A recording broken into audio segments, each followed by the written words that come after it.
మనం రెగ్యులర్గా cholesterol check చేసుకుంటాం, బ్లడ్ ప్రెషర్ కొలుస్తాం. కానీ మన హార్ట్ హెల్త్ను పాడు చేసే వీటన్నిటికైనా డేంజరస్ అయిన ఒక ఇన్ఫ్లమేషన్ బయోమార్కర్ గురించి చాలామందికి తెలియదు. ప్రతి సంవత్సరం ప్రపంచవ్యాప్తంగా లక్షల మందికి పర్ఫెక్ట్ కొలెస్ట్రాల్ లెవెల్స్ ఉన్న హార్ట్ అటాక్స్ వస్తున్నాయి. దీనికి కారణం ఏంటో తెలుసా? మన బాడీలో జరిగే ఇన్ఫ్లమేషన్.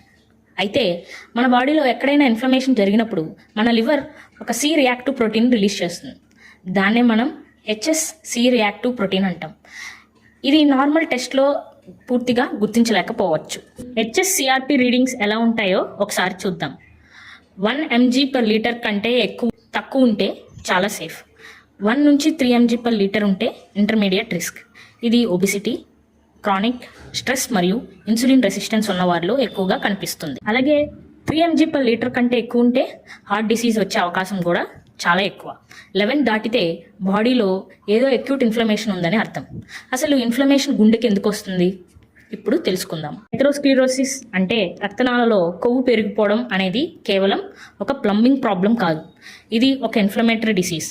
ఈ క్రానిక్ ఇన్ఫ్లమేషన్ వల్ల బ్లడ్ వెజల్స్ దెబ్బతింటాయి, ప్లేగ్ రప్చర్ అయ్యి బ్లడ్ క్లాట్స్ ఏర్పడతాయి. దీనివల్లే మనకి హార్ట్ అటాక్స్, స్ట్రోక్స్ వస్తాయి.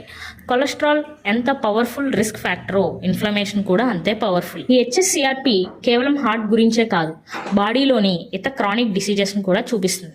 హై లెవెల్స్ ఉంటే అది type 2 diabetes, metabolic syndrome, fatty liver disease మరియు కొన్ని రకాల క్యాన్సర్లకు కూడా దారితీయవచ్చు. దీనిని తగ్గించుకోవడానికి మనం ఏం చేయాలంటే రెగ్యులేట్ చేసుకోవడం, మంచి డైట్ మరియు నిద్ర, స్ట్రెస్ మేనేజ్మెంట్, డైలీ ఎంతో కొంత ఫిజికల్ యాక్టివిటీ ఆర్ యోగా చేయడం చాలా ఇంపార్టెంట్. ఈ వీడియో కనుక మీకు నచ్చినట్టయితే like, share, subscribe to my channel. అలానే మీ అందరి ఫ్రెండ్స్కి షేర్ చేయండి.